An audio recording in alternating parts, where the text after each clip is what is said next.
지난번 설교 제목 기억 못 하시죠? 네? 자, 좀 생각나세요? 네. 물두멍. 이게 물두멍이에요. 물두멍은 어디에 있습니까? 성소 뜰로 들어가면은 성소 건물 바로 앞에 있어요. 그래서 이 물두멍은 이 제사장들이 제사 봉사를 지낼 때나 또 성소로 들어갈 때는 꼭 손과 발을 닦고 들어갔어요. 그래서 의미가 깊은 겁니다. 그 물동이라는 것은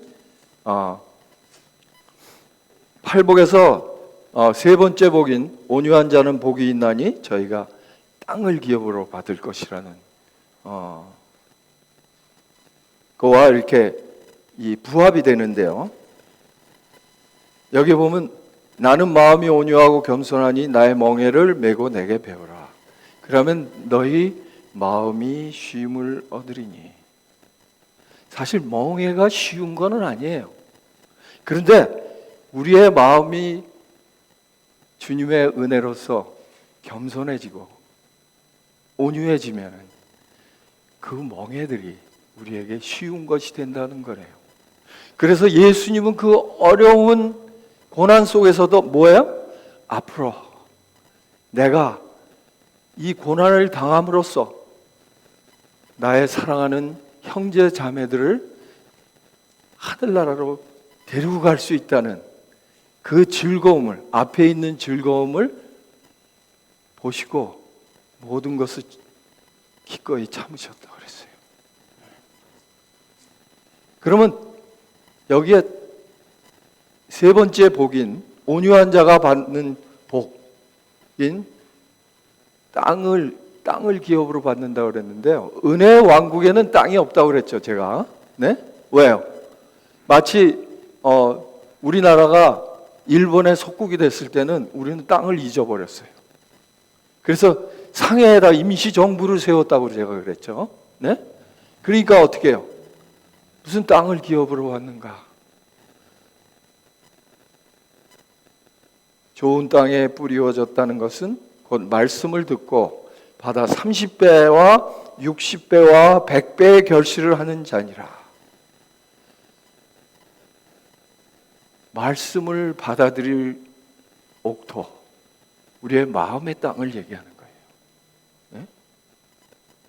마치 일제시대 때라도 그 국민들이 뭐를 염원해요? 독립을 염원하고 그 소망을 잊어버리지 않았을 때 우리나라를 오히려 외부 사람들이 어떻게 했어요? 찾아줬죠. 예? 그거나 마찬가지로 우리가 비록 이 땅은 죄악 세상이요 사단의 세상이지만은 우리의 마음이 주님의 그 놀라우신 말씀으로 채울 마음이 된다면은 우리의 정신은 하늘에 있고 우리의 마음은 그 하늘에 갈 사랑하는 사람들을 모으려고 하는 염원으로 불타기 때문에 독립운동을 하는 거나 마찬가지로 우리는 늘 깨어서 기도하고 헌신하는 그런 것을 얘기하는 겁니다. 자, 이거 뭐 같아요? 천수답이에요. 천수답이라고 그러죠, 이런 걸. 왜냐하면 여기 물이 없기 때문에 물을 어떻게 댈 수가 없어요. 산에다 이렇게 산등성 위에다가 깎아서 만든 거기 때문에 천수답은 뭐에 완전히 의존해요? 하늘에 의존해요. 하늘에 비를 의존해요. 비가 안 내리면 이건 천수답은 사용을 못해요. 요새는 뭐 펌프로 해서 올려서 할 수가 있지만은 옛날에 천수답은요 정말 그랬어요. 그런데 문전옥답이라는 이거 들어보셨어요? 예? 네. 유행가에도 그런 말이 있죠? 앞에 문전옥답, 뭐로? 잡초로 쌓여있네. 그래서 문전옥답이라는 옛날에는 이 소나 구루마나 이런 걸로 가서 이 농사를 졌는데 괜히 뭐 이런 쟁기들을 다 거기다 얹어갖고 한참 가서 하고 그랬잖아요. 근데 문 밖에 나가면 있는 밭이나 논을 얘기하는 거예요. 그게 얼마나 편해요. 근데 거기에다가 뭐예요? 옥답. 아주 비옥한 땅을 얘기하는 거예요. 그러니까 얼마나 좋겠어요. 그런데 그 문전옥답도 어떻게 해요? 그냥 놔두면 잡초에 쌓인다는 거예요. 그래서 이 영감의 말씀은 이렇게 했어요. 매일 하늘의 은혜를 공급받아야 하며 그렇게 하지 않을 때 아무도 회심한 상태를 지속하지 못할 것이다. 어떤 분들은 회심을 합니다. 그래서 열심히 나요. 그러다 어떻게 해요? 어느새 자기도 모르게 그 회심을 잃어버려요. 그걸 성경은 뭐라 하냐면 너희가 첫사랑을 잃어버렸다 그래요. 첫사랑.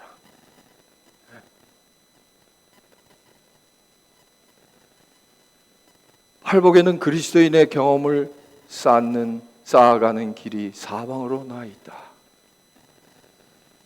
그리스도의 필요를 깨닫고 죄 때문에 애통하고 그리스도의 고난의 학교에 함께 앉은 사람들은 거룩한 교사에게 온유를 배우게 될 것이다. 이 온유는요, 그리스도의 필요를 깨달은 사람. 제가 탕자의 비유를 들었죠. 탕자가 돈이 많을 때는 아버지의 돈을 가지고 나가서 맘대로 쓸 때는 어떻게 했어요? 정신없이 쓰니까 사람들이 정말 쳐다보지도 않던 친구가 찾아오고 그러다 이거 다 탕진하고 그 다음에 또 뭐까지 들었어요?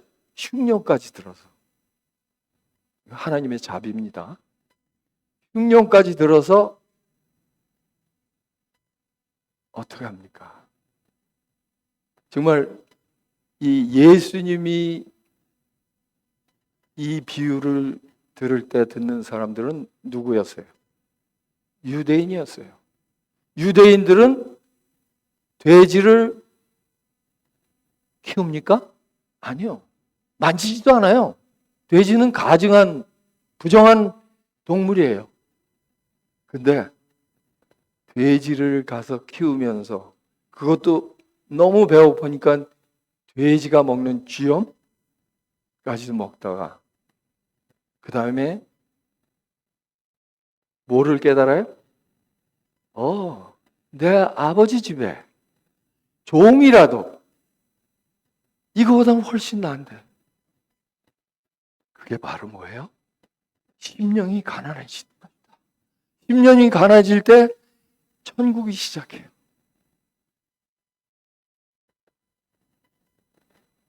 그것이 바로 은혜의 왕국에 들어가는 첫걸. 우리는 매일매일 살 동안 그냥 지나쳐 버릴 수가 있어요. 하지만 우리는 분명히 매일매일 깨달아야 될 것은 나는 보잘것없고 실수할 수밖에 없는 죄인이구나. 그리스도의 필요를 깨닫는 것입니다. 네. 그것이 심령이 가난해져서 천국을 맛보기 시작하는 경험이에요.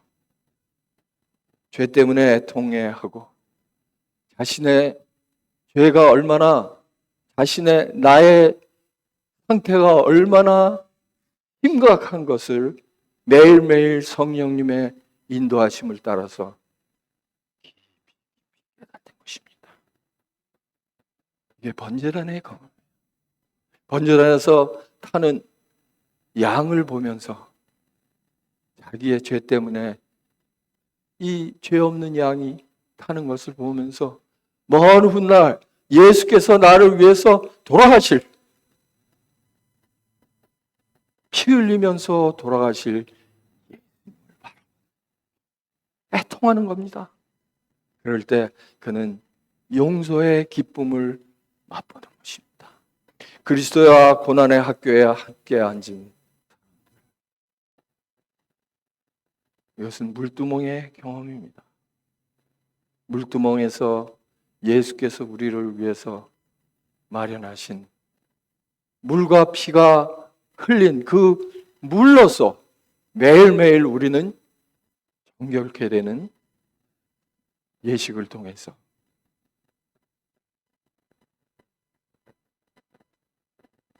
거룩한 교사에게 온유를 배우게 될 것입니다. 그의 마음은 어떻게 해요? 하나님의 말씀을 받아, 그것이 그냥 받아서 없어지는 것이 아니라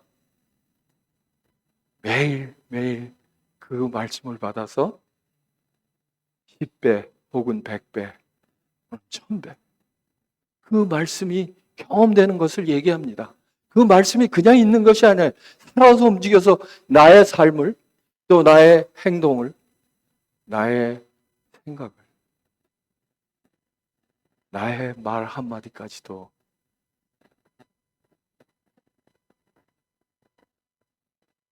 통제하는 그러한 삶을 살 수가 있어요. 그것을 뭐예요? 거듭난 사람의 경험이라고.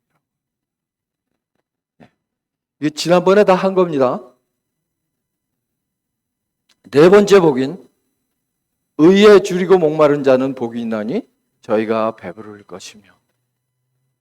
이제 마음이 온유해져서 땅, 옥토를 내 마음에 받은 후에 이제 말씀을 받을 준비가 된 사람은 의에 줄이고 목마르게 됩니다.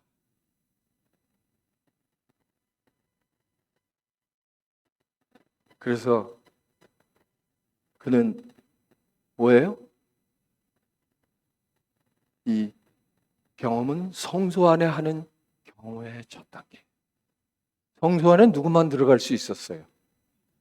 제사장만 들어갈 수 있었죠. 근데 예수님이 돌아가신 후에는 우리가 성령님을 통해서 예수님과 같이 성소로 들어가요. 그래서 어떻게, 히브리서에 무슨 말씀이 있어요?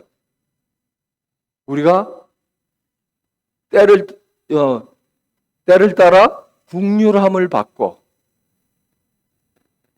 은혜를 받기 위해 은혜의 보좌에 담대히 나간다.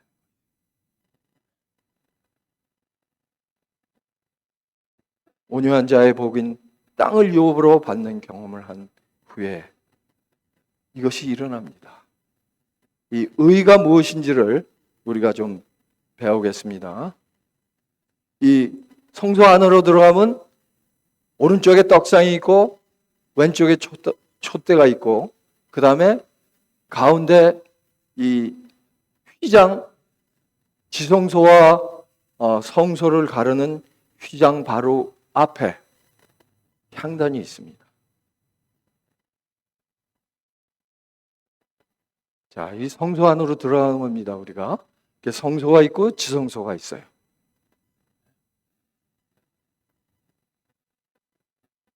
들어가는 쪽은 동쪽이고, 어디요? 반대편은 서쪽입니다. 네? 그래서 항상 뭐예요? 좋은 소식은 동쪽에서 와요. 동쪽을 바라보고 절하는 사람은 뭐예요? 뭐 하는 거예요, 지금? 태양신을 섬기.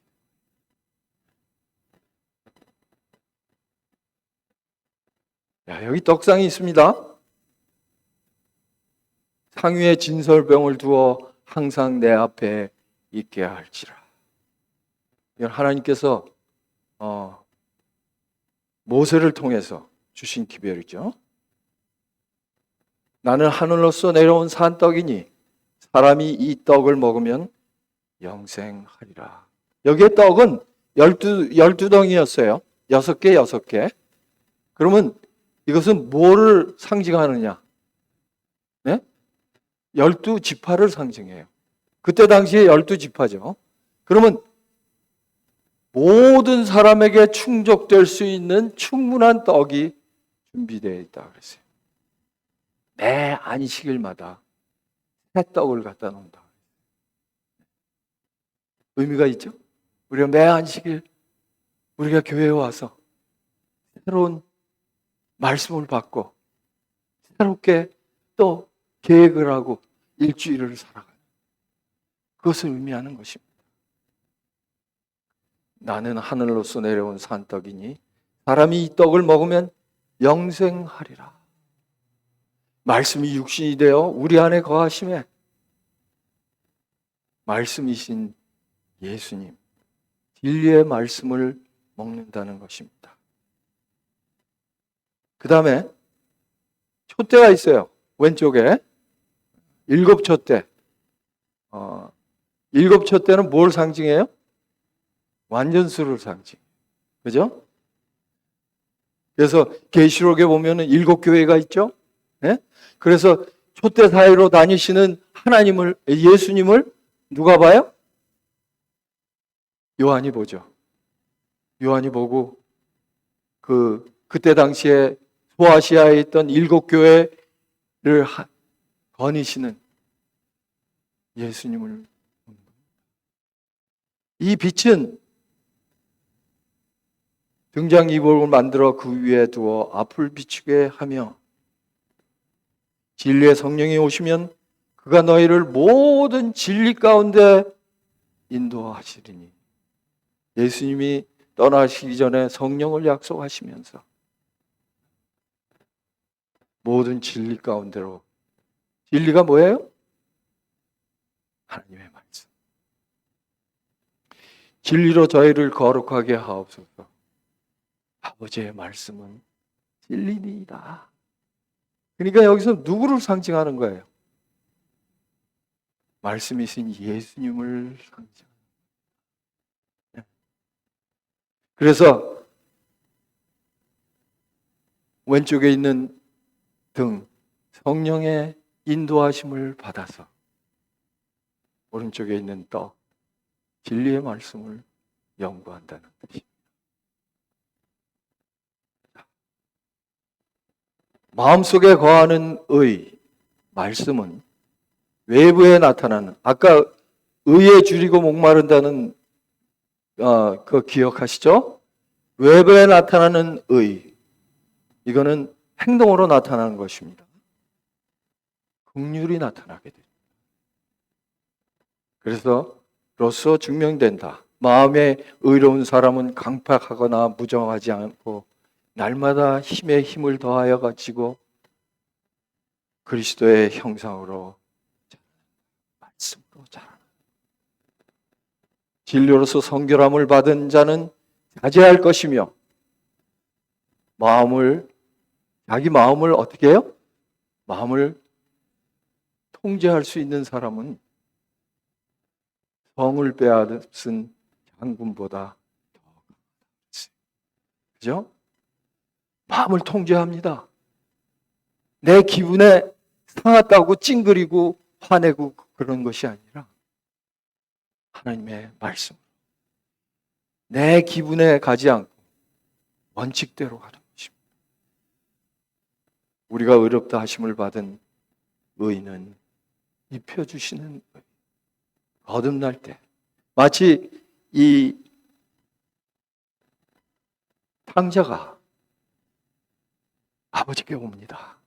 아버지께 올 때 어떻게 했습니까? 아버지의 집에 가면 차라리 내가 아버지의 아들이라 칭하지 않고 내 종으로 하겠습니다. 내가 무슨 면목이 있습니까? 아버지가 돌아가시지 않았는데 내가 유산을 달라고 그래서 뻔뻔히 나갔다 오는 나야. 회개하는 것입니다. 그럴 때 그가 돌아와서 아버지께 막 얘기를 해요. 아버지 잘못했습니다. 그것도 안 듣고 아버지는 어떻게 해요?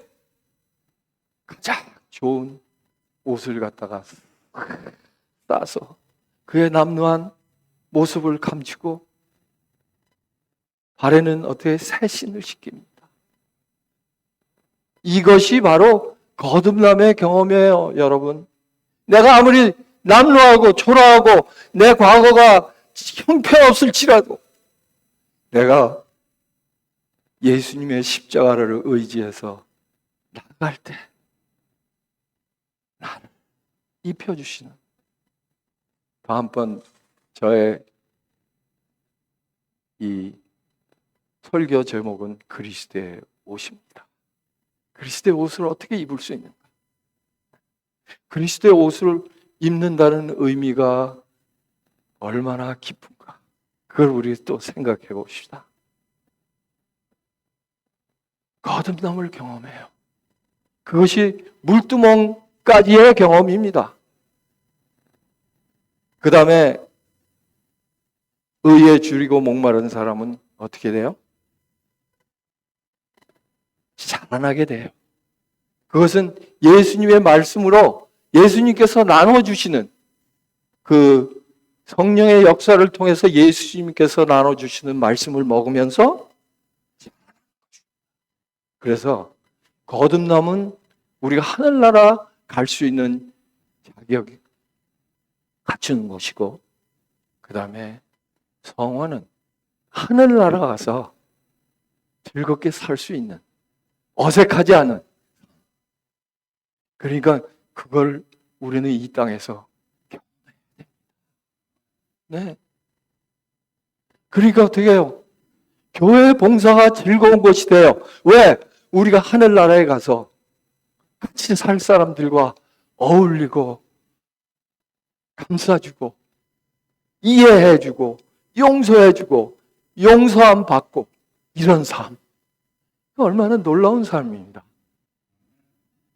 내 멍에는 가볍다고 그랬어요. 그것이 비록 어떤 때는 쓰라린 경험이 될 수 있어도, 슬픈 경험이 될 수 있어도, 그것이 뭐예요? 하늘에 가기 위한 멍에, 거듭남을 통해서 받는 멍에. 이것이 우리를 가볍게 하는 것입니다. 즐겁게 해주시는 거예요. 그래서 하늘나라에 살 수 있는 적합성이다. 문전옥답 아까 또 얘기했죠? 예? 근데 또 나옵니다. 너희가 자기를 위하여 의를 심고, 뭐를 심어요? 심는다 그러니까 뭐가 있어야지 심어요? 땅이 있어야지 심죠. 그죠? 그 땅은 어디에 있어요? 우리의 마음에 있어요. 예? 의를 심는다는 것은 말씀을 우리 마음에 받아들인다는 것을, 그리고 긍휼을 거둔, 그 말씀이 살아서 움직여서 우리를 어떻게 해요? 긍휼하게 만드는 거예요. 그것이 바로 뭐예요? 오늘 배울 긍휼함이에요. 지금 곧 여호와를 찾을 때니 너희 묵은 땅을 기게 하라. 아무리 옥답이라도, 문전 옥답이라도 가만 놔두면 어떻게 해요? 문전 옥답, 작표가 어떻게 됐다고요? 기경해야 됩니다. 묵은 땅을 갈아야 돼요. 그렇게 될 때 마침내 여호와께서 임하사 천수답에 비가 내리듯 의를 비처럼 너에게 내리시리라. 우리의 마음이 준비될 때 하나님께서 하염없는 말씀을 우리에게 주세요.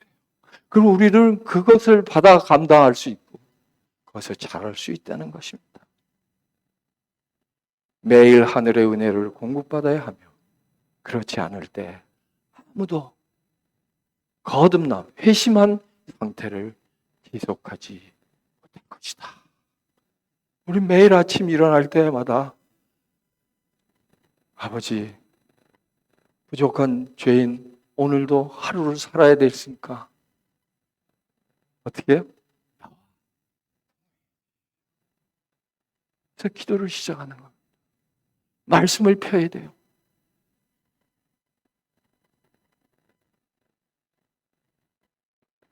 이 오늘 설교 제목입니다. 긍휼히 여기는 자는 복이 있나니 저희가 긍휼히 여김을 받을 것이며. 이것이 5번째 복입니다. 네? 그래서 이제까지 우리가 한 것은 뭐예요? 준비 작업이에요. 근데 그 준비 작업이 어떻게 해요? 조금 아까 읽은 말씀같이 의를 심었어요. 근데 그것이 자라나서 어떻게 돼요? 긍휼이라는 행동을 낳게 된다는 거예요. 이것은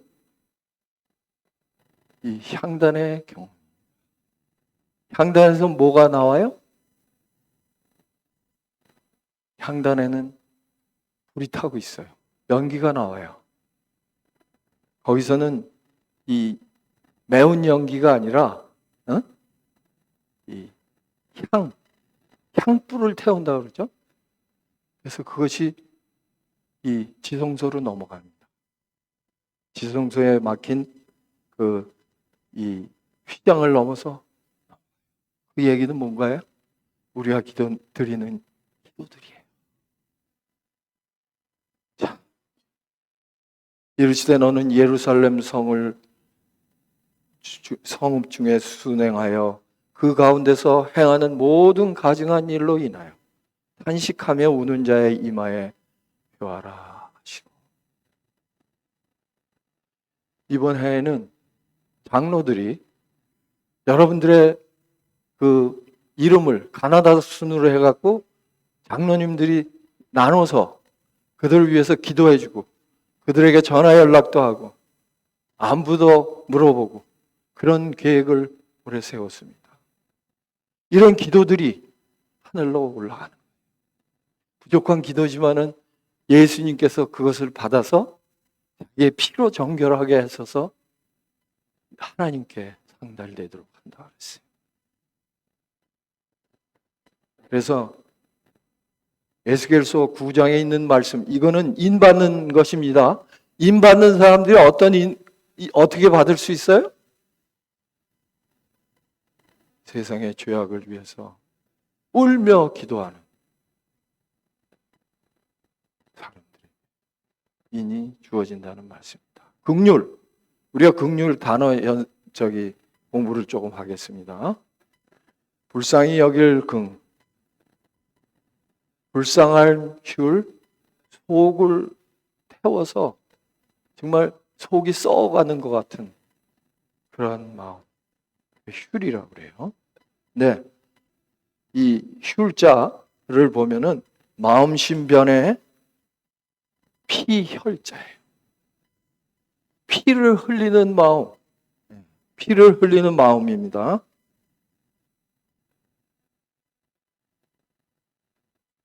이 긍휼은 히브리어로 라카밈이라고 그러는데 이 어머니의 자궁을 의미한다고 그랬어요.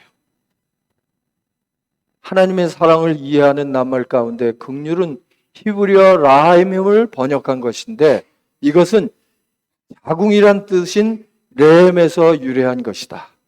긍휼은 바로 자기 태를 찢고 나온 자식에 대한 어머니의 정, 끈질긴 사랑을 의미한다. 여기 아이들을 낳고 또 아이들을 키워본 경험이 있는 여기 여자분들은 어떻게 해요? 이 말씀을 금방 이해해요. 왜? 금방 이해할 수 있어요. 경험했기 때문에.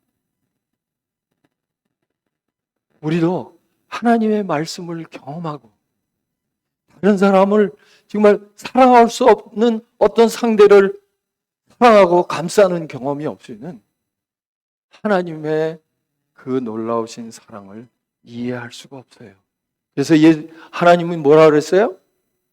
여인이 어찌 그 젖 먹는 자식이 있겠으며 자기 태에서 난 아들을 긍휼히 여기지 않겠느냐? 거기 긍휼 나오죠? 네. 그들은 혹시 잊을지라도 나는 너희들은 결코 잊지 아니할 것이라. 아멘 안 하세요? 네. 와, 놀라운 사랑. 우리가 이 말씀 많이 읽었지만요, 우리가 이거를 경험할 때 우리는 여기서 주시는 놀라운 그 하나님의 사랑을 피부로 느낄 수가 있어요. 이 성서에 보면 향단이 나오죠?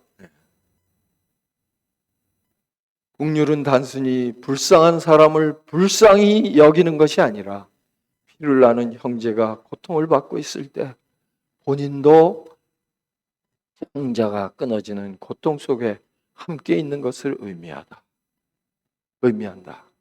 이르시되 너는 예루살렘 성 중에 순행하여 그 가운데서 행하는 모든 가증한 일로 인하여 탄식하며 우는 자의 이마에 표하라. 왜 오지랖이라는 얘기 들었죠? 예? 자기 뭐예요? 자기 상태도 어떻게 하지 못하면서 어떻게 남의 것 참견하는, 염려하는. 우리는 하나님 안에서 말씀으로 변화되면 왕오지랖이 됩니다. 네. 왕오지랖이 돼요. 그래서 매일 아침 일어나서 성도들의 이름을 부르면서 기도를 해요. 무난해요. 무난하는 게 내 얘기하려고 무난하는 게 아니라 진정으로 상대방이 어떻게 지내고 있는지를 무난하는 오지랖이에요.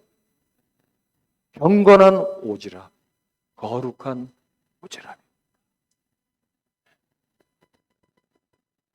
그럼 이 말씀은요, 시대의 소망에 있는 말씀인데, 그 나사로의 무덤 앞에 가서 예수님이 일어난 일을 이야기하고 있습니다. 괴로움을 당한 친구들이 죽은 자에 대하여 슬퍼하고 있다는 사실을 보시고 예수께서 눈물을 흘리셨다. 예수님이 사실 나사로가 죽기까지 기다렸어요. 그리고 3일 후에 썩어서 냄새가 날 때 예수님이 가셨어요.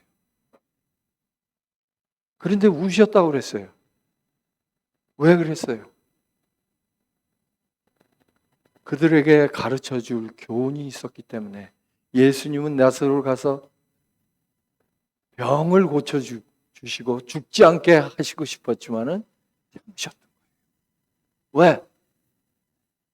그를 살릴 수 있는 하나님의 능력을, 하나님의 아들이셨지만 그는 인성을 쓰셨으며 따라서 인간의 슬픔에 감응되셨다. 우리와 같으신 분이에요. 네? 그죠? 시험을 우리와 똑같은 시험을 다 받으셨다고 그랬어요. 그의 부드럽고 불쌍히 여기는 마음은 언제나 고통받는 자에게 동정을 느꼈다. 그는 우는 자와 같이 우시고 기뻐하는 자와 같이 기뻐하신다. 그러나 여기 중요한 말씀이 나옵니다. 그러나 예수께서 우신 것은 다만 마리아와 마르다를 동정하는 인간적인 동정심 때문만이 아니야. 우리가 다른 사람의 슬픔 앞에 같이 울 수 있어요. 같이 동조할 수 있어요. 그를 동정할 수 있어요. 그런데 그 동정을 넘어서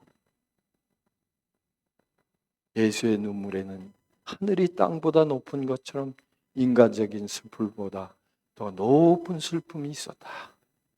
그리스도께서는 나사로를 위하여 울지 않으셨다.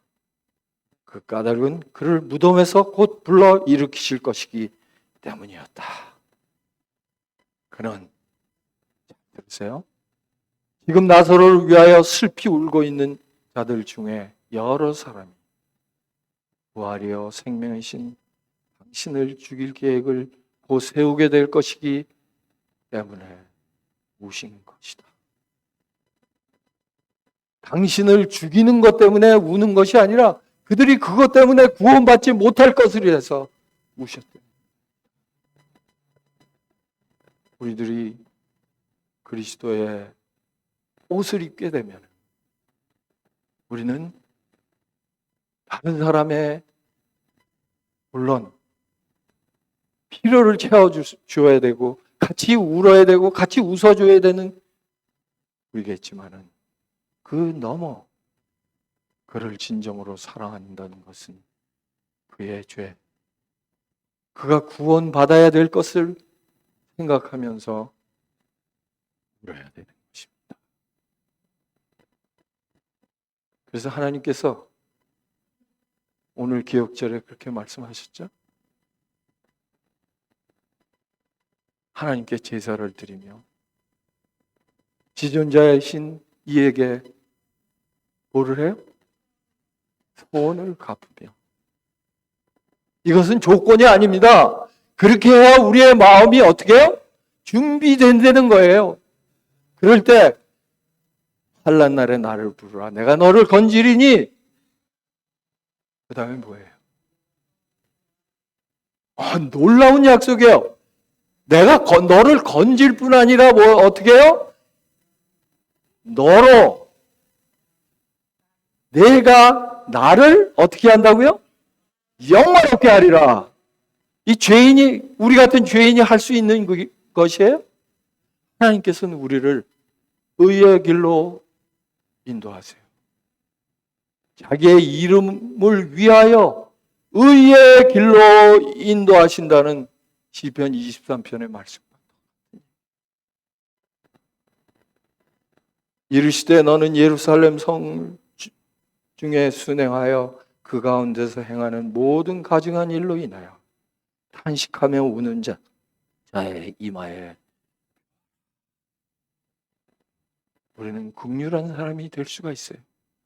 그래서 다른 사람들의 그 죄악을 인해서 내가 울며 탄식하는 그러한 사람이 될 수가 있는 것입니다. 지난주에 우리 사실 저에게 이분이 뭘 많이 보내지 않아요. 카톡으로. 우리 김범준 장로님이 저에게 카톡으로 하나를 보냈는데 제가 이걸 듣고서 와, 내가 오늘 준비하는 설교와 딱 부합된다 그렇게 생각해서 제가 준비해 봤습니다. 근데 그 전에 동병상련이라는 이야기가 있죠. 여러분들 이게 무슨 뜻이에요? 자, 같을 동 병들 병 서로상 불쌍히 여길 연. 그래서 어떻게 해요? 같은 병을 앓는 사람들끼리 어떻게 해요? 서로 동정을 느낀다는 거예요. 불쌍히 여긴다는 거예요. 그러니까 다시 말해서 어려운 처지에 놓인 사람들끼리 서로 동정한다는 것을. 우리가 다른 사람의 죄를 인해서 울 수 있는 것은 다 똑같은 죄인이기 때문에 내가 좀 더 의로워서 그러는 거 아니에요. 내가 좀 더 의롭다고 생각할 때는 뭐예요? 그것은 나는 정죄하는 사람이 돼요. 나도 똑같다는 거예요. 그걸 깨달은 거예요. 네. 그래서 탕자가 돌아왔을 때 누가 싫어했어요? 형이 싫어했어요. 네? 형은 뭐예요? 교회에서 나가지 않은 탕자들을 이야기해요. 자기는 어떻게 해요? 열심히 교회 잘 나오고 믿는다고 생각했어요. 그런데 뭐예요? 아버지의 진심을 알지 못했어요. 그렇지만 돌아온 탕자는 아버지의 진심을 알았어요.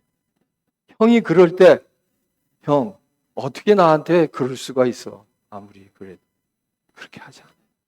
어떻게 해요? 당연하지. 내 지은 죄가 있는데 당연하지. 그렇지만 형, 아버지의 사랑을 깨닫게 되면 이거는 놀라운 경험이야. 그게 전도예요. 그렇죠? 동병상련. 기록한 바 의인은 없나니 하나도 없으며 깨닫는 자도 없고 하나님을 찾는 자도 없고 다 치우쳐 한 가지로 무익하게 되고 선을 행하는 자는 없나니 하나도 없도다. 이게 누구의 이야기예요 지금? 여기 하나도 없다고 그랬어요. 그러니까 우리도 거기 포함된 거죠? 그죠? 네? 네. 분명합니다. 그러면 어떠하뇨? 우리는 나으뇨? 우리가 누구예요 지금 여기? 네? 지금 이 바울 선생님이 얘기하고 있죠? 그 우리라는 거는 유대인을 얘기하는 거예요. 유대인은 하나님을 믿었기 때문에 선민이요 의로운 사람들이라고 생각했어요. 그런데 그러면 어떠냐? 우리는 나으냐? 결코 아니라. 우리 세상 사람보다 낫습니까? 결코 아니에요. 결코 아니에요. 그것을 깨달을 때 유대인이나 헬라인이나 유대인이나 이방 사람들이나 다 죄 아래 있다고 우리가 이미 선언했습니다. 그럼에도 불구하고 하나님께서 우리를 사랑하셔서 우리를 교회로 이끈 것을 감사합시다. 네. 그리고 우리는 먼저 서로를 불쌍히 여깁시다. 자, 이제 이거를 생각하면서 이제 마지막으로 이 말씀을 읽고 끝나겠는데 요한일서 4장 7절로 12절의 말씀입니다. 이 노란 글씨는 여자분들이 읽으세요. 초록색 글씨는 남자들이 읽고 그 다음에 마지막에 12절은 제가 블루 색깔로 했어요. 그거는 우리 다 같이 읽읍시다. 시작. 사랑하는 자들아 우리가 서로 사랑하자. 사랑은 하나님께 속한 것이니 사랑하는 자마다 하나님께로 나서 하나님을 알고 남자들이요 하나님을 알지 못하나니 이는 하나님은 사랑이십니다. 우리에게 이렇게 난 바 되었으니 하나님이 자기의 독생자를 세상에 보내심은 저로 말미암아 우리를 살리셔 함이라. 사랑하는 여기 있나니 우리가 하나님을 사랑한 것이 아니요 오직 하나님이 우리를 사랑하사 우리 죄를 위하여 화목제로 그 아들을 보내셨음이라. 사랑하는 자들아 하나님이 이같이 우리를 사랑하셨은즉 우리도 서로 사랑하는 것이 마땅하도다.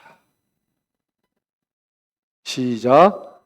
어느 때나 하나님을 본 사람이 없으되 만일 우리가 서로 사랑하면 하나님이 우리 안에 거하시고 그의 사랑이 우리 안에 온전히 이루시니라. 감사합니다.